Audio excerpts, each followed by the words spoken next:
لہذا جو بنی اسرائیل تھے وہ حضرت اسحاق علیہ السلام اور حضرت یعقوب علیہ السلام کی اولاد میں سے ہوئے، اور اسماعیل علیہ السلام چونکہ ابراہیم علیہ السلام ہی کے بیٹے ہیں، ان کی اولاد میں سے اللہ نے محمد الرسول اللہ صلی اللہ تعالی علیہ وسلم کو بھیجا۔ اس طرح ابراہیم علیہ السلام کی کل اولاد میں سے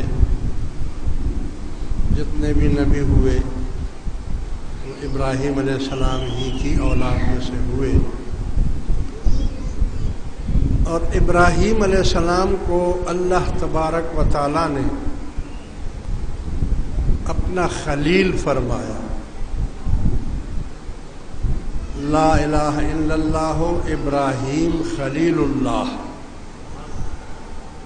ابراہیم علیہ السلام اللہ کے دوست ہیں، اللہ ان سے بہت محبت کرتا ہے اور وہ بھی اللہ سے بہت محبت کرتے ہیں۔ اللہ نے ابراہیم علیہ السلام کو وہ قلب عطا فرمایا جس میں اللہ کے سوا کوئی بھی اور نہیں تھا۔